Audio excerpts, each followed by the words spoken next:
July 1976. A roadside restaurant called the Brass Spur, just off Highway 68 outside Salinas, California. The hostess stand is empty of customers waiting, but the dining room behind it is half full on a Tuesday evening. A man in an old Army field jacket, missing his left leg below the knee, is standing at the entrance with two metal crutches and a folded wheelchair he has not yet unfolded, because he was hoping he would not need it for a place this small.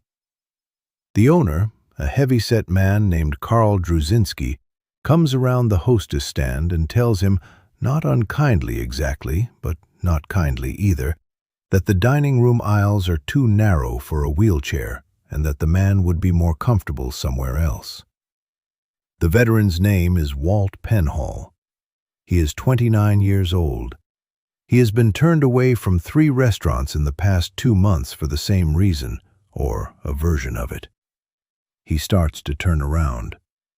At a corner table near the window, a man sets down his coffee cup. Here is the story. Walt Penhall grew up in King City, a small agricultural town in the Salinas Valley, the son of a lettuce farm foreman and a mother who cleaned houses 3 days a week to help make ends meet. He had been drafted in 1968 at 19 and had served 2 tours with the 1st Cavalry Division in Vietnam. The second tour extended 6 months at his own request because he had not been ready, he said later, to leave the men he served with before their own rotations ended. In March of 1970, during a patrol near Quang Tri, a mine took his left leg below the knee and put shrapnel in his right hip that would never fully come out. He spent 11 months in military hospitals, first in Japan, then at Letterman Army Hospital in San Francisco, learning to walk again on a prosthesis that, in 1970, was a heavier and less forgiving piece of engineering than the devices that would become available a decade later. He came home to King City in the spring of 1971. He was 22 years old.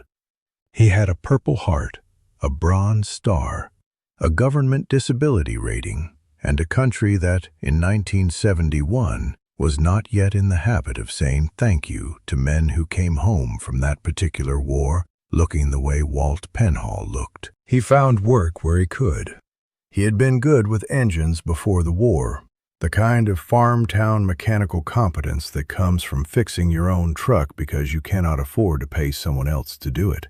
And he turned that competence into a small auto repair business by 1974, working out of a rented garage bay in King City with 1 employee and a steady but modest clientele built mostly from farm trucks and the kind of customers who valued a fair price over a fancy waiting room. He had married in 1973 a woman named Donna who had grown up 2 streets over from him and had waited through both of his tours with the particular patience that small towns still produced in the early 70s. They had a son born in 1975. Walt Penhall was, by every account from people who knew him, not a bitter man, though he had earned the right to be one. He simply did not talk about the leg, did not talk about Quang Tri, did not talk about the 11 months in hospital beds, and managed the daily friction of moving through a world built for 2 legs with the same quiet, unglamorous persistence he brought to fixing transmissions. The friction had a particular shape in the mid-1970s that is easy to forget from the distance of later decades. The Americans with Disabilities Act would not exist until 1990. Building codes in 1976 imposed no requirement that a restaurant accommodate a wheelchair, and many restaurant owners, faced with narrow aisles built decades earlier for a different set of assumptions about who would be eating there, simply turned disabled customers away rather than rearrange furniture or admit the inconvenience of a slower-moving guest. It was not usually presented as cruelty. It was presented as Carl Drzynski presented it to Walt Penhall on that Tuesday evening in July as a kind of practical concern, dressed up as consideration for the customer's own comfort. The particular genre of polite refusal that allows the person delivering it to believe he has not done anything unkind at all. Where are you watching from? Drop your state in the comments. I want to see how far this story reaches. Clint Eastwood had been eating dinner alone at a corner table near the window of the Brass Spur for roughly 20 minutes when Walt Penhall came through the door. He had driven down from Carmel that afternoon to look at a parcel of land near Salinas he was considering for an agricultural investment, one of several quiet business interests he had begun developing outside the film industry through the 1970s. Interests that rarely made the trade papers because they had nothing to do with pictures.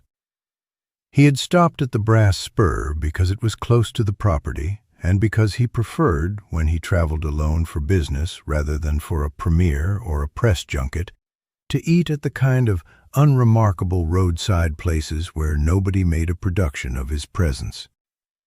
He had a plate of pot roast in front of him and a cup of coffee he had just refilled himself from the carafe the waitress had left at his table. He heard the exchange at the hostess stand without initially looking up, the way a person hears the general shape of a conversation across a room before any particular word catches their attention. What caught his attention was the specific sentence Drzynski used, something to the effect of, "We just don't have the room to make it work for you tonight," delivered in the falsely regretful tone of a man who has said the same sentence to the same kind of customer several times before and has worn a comfortable groove into the delivery. Eastwood looked up. He watched Walt Penhall, balanced on his crutches, the folded wheelchair leaning against his hip, absorb the sentence the way a man absorbs something he has already heard several times and has stopped expecting to be able to argue with. Penhall said something like, "That's all right, sorry to bother you," and began to turn toward the door. Eastwood set down his coffee cup. He stood up from his table. He did not hurry. He walked across the dining room, past 4 other occupied tables, none of whose occupants had so far reacted to the scene at the hostess stand, beyond the occasional uncomfortable glance and immediate return to their own plates. The particular collective unease of people who sense something is wrong and have decided, individually and silently, that it is not their problem to fix. Eastwood reached the hostess stand. He said, "Excuse me," to Drzynski, in a tone that asked for nothing more than basic attention. Drzynski turned, recognized him after a half-second's delay, and the practiced regret in his voice shifted immediately into something closer to nervous accommodation, the particular transformation that happens when a small business owner suddenly understands that a much larger kind of customer has entered the conversation. "Mr. Eastwood," he said. Eastwood did not acknowledge the recognition beyond a brief nod. He looked at Walt Penhall, who had stopped at the door, uncertain whether to leave or wait. Eastwood said, "You were about to be seated." Penhall said, "It's fine, sir. I don't want any trouble." Eastwood said, "There's no trouble. He's got a table for you." He turned back to Drzynski. "Have you ever watched a small, ordinary unfairness get interrupted? Not loudly, not with a speech, but simply by someone refusing to let it finish happening the way it was supposed to. It changes the temperature of a room faster than almost anything else." Eastwood said to Drzynski, "What table did you have open before you decided the aisles were too narrow?" Drzynski hesitated. He said something about the comfort of other guests, about not wanting anyone bumping into chairs. Eastwood said, "The table by the window, the one I'm sitting at, has a clear path the whole way from the door. I just watched myself walk it." He said this as a fact, not an argument, the way he stated most things. He said, "Move 2 chairs from that foretop by the kitchen. Give this man room to get his chair through, and put him wherever he'd like to sit." Drzezinski looked at the dining room, doing the visible math of a man calculating exactly how much resistance this particular customer was worth offering, and concluding, correctly, that the math did not favor resistance. He said, of course, right this way," and began moving toward the foretop with an urgency he had not previously displayed for anything that evening. Eastwood did not sit back down at his own table immediately. He stood near the hostess stand while Drzezinski and a busboy rearranged 2 chairs, creating a wider path between tables. He said to Penhall quietly while this was happening, "You serve?" Penhall said, "Vietnam, 68 to 70, first cav." Eastwood nodded once. He said, "I had a few people close to me go through that one." He did not elaborate, and Penhall did not ask him to. There are things men do not press other men about, and the particular weight behind Eastwood's sentence told Penhall everything he needed to know about why a famous man had just walked across a restaurant on his behalf, which was not really about the restaurant at all. Once the path was cleared, Penhall unfolded his wheelchair, settled into it, and rolled himself to the newly accessible table. Eastwood walked back to his own seat. He did not make a show of it. He did not announce anything to the rest of the dining room. He picked his coffee back up and resumed eating his pot roast, the entire interruption having taken perhaps 90 seconds, from the moment he stood up to the moment he sat back down. The other 4 tables in the dining room, who had watched the whole exchange in the particular silent attentiveness people reserve for moments they sense they will want to remember accurately later, slowly returned to their own conversations, though at a noticeably quieter volume than before. The specific hush of a room that has just witnessed something it does not quite know how to talk about yet. Walt Penhall ate dinner alone that evening, the same as he had planned to before the trouble at the door. He did not approach Eastwood's table to thank him directly, partly out of the particular reticence that kept him from making a fuss about his own situation generally, and partly because Eastwood's manner throughout the whole episode had communicated, without a single explicit word to that effect, that the matter was closed and did not require further acknowledgment from either side. When Penhall finished his meal and asked for the check, the waitress told him it had already been taken care of. She did not say by whom, though Penhall, glancing toward the corner table and finding it empty, Eastwood having already left some time during his meal, without Penhall noticing the moment he went, understood well enough. What Penhall did not learn that evening, and would not learn for nearly a decade, was that Eastwood's involvement with the Brass Spur did not end with a paid dinner check. Eastwood had a brief conversation with Carl Drzezinski before leaving, conducted quietly near the cash register while Penhall was still eating, the contents of which Drzezinski himself recounted only once, years later, in an interview conducted as part of an oral history project on small business changes along the Salinas Valley Highway corridor through the 1970s and 1980s. According to Drzezinski's account, Eastwood asked him directly whether tonight had been the first time he had turned away a customer in a wheelchair. Drzezinski, uncomfortable, admitted it was not the first time, that the restaurant's layout genuinely did make wheelchair access difficult during busy hours, though he acknowledged, when pressed, that tonight had not been busy, and that the real obstacle had been 2 chairs he had simply never thought to move before being asked to. Eastwood told him, according to Drzezinski's account, that the restaurant business runs on regulars, and that the men who came home from Vietnam without all the parts they left with were going to be regulars at restaurants up and down that highway for the next 50 years, whether any individual owner found it convenient or not, and that an owner who built his dining room layout around the assumption that those men did not exist was making a decision that was going to cost him customers eventually, disabled or otherwise, because word travels in small towns about which places make an effort and which places do not. He did not threaten Drzezinski. He did not offer him money. He simply laid out, in the plain, unhurried language he used for most things, an argument that Drzezinski found, in his own later account, more persuasive than any law would have been, because it came wrapped in nothing but observation rather than obligation. Drzezinski rearranged the dining room's furniture permanently within the following month, widening two of the main aisles by removing one table entirely from the floor plan, a decision that cost him modest revenue and seating capacity, but that he maintained for the remaining 6 years he owned the Brass Spur, without exception.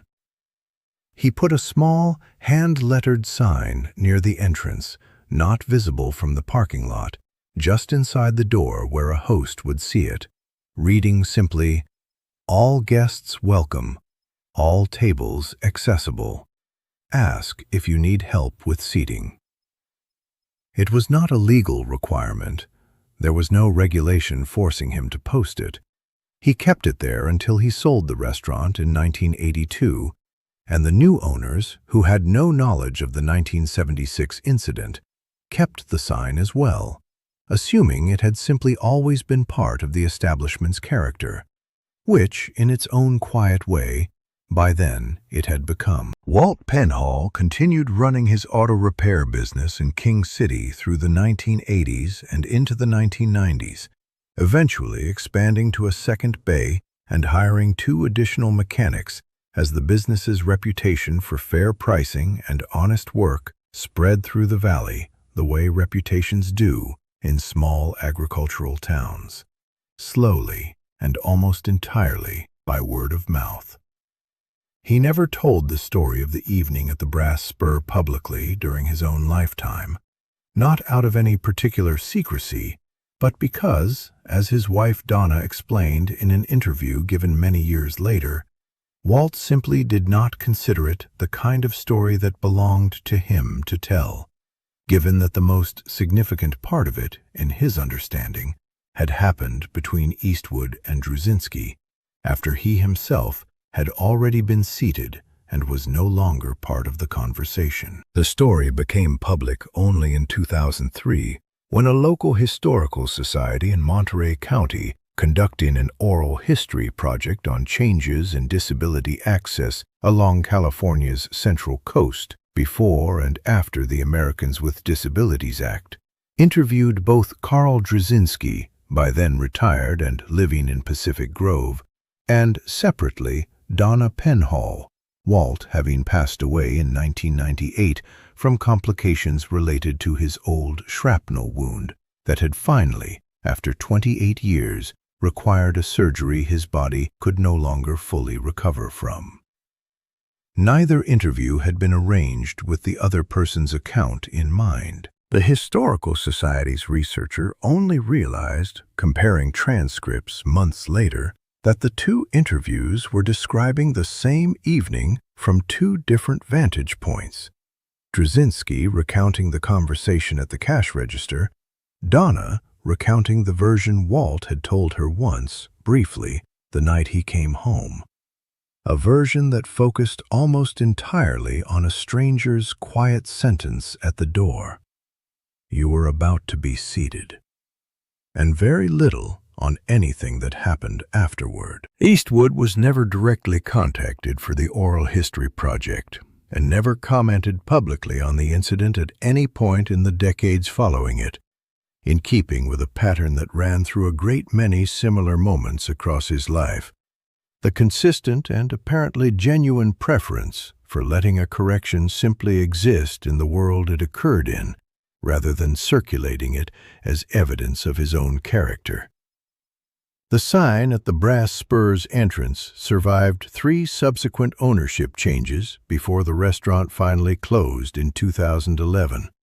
Its building eventually repurposed as a feed and tack supply store. The sign itself was removed during that final renovation and, according to the demolition crew's foreman, who happened to mention it to a reporter doing an unrelated story on the building's history, was kept by one of the workers who had grown up in King City and recognized vaguely that it represented something worth not putting in a dumpster, though even he could not have told you, at the time, the specific evening it traced back to. They are corrections delivered with anger, and corrections delivered with money, and corrections delivered more rarely and more durably, simply by a man standing up from his own dinner, walking across a room, and refusing to let a small unfairness finish happening the way it had been about to happen, and then sitting back down and finishing his pot roast as though nothing of particular significance had occurred at all. 90 seconds. A few sentences at a cash register. A sign that outlived 3 ownership changes and a building's entire second life as a feed store. That is the whole of it. That is what one Tuesday evening at a roadside restaurant outside Salinas actually contained. And unfortunately, they do not make men like that anymore. If this story reached you, pass it on. Share it with a veteran in your life, with anyone who has ever been told, politely, that there simply wasn't room for them. Subscribe if you haven't yet. There are more stories like this one, and every single one of them deserves to be told.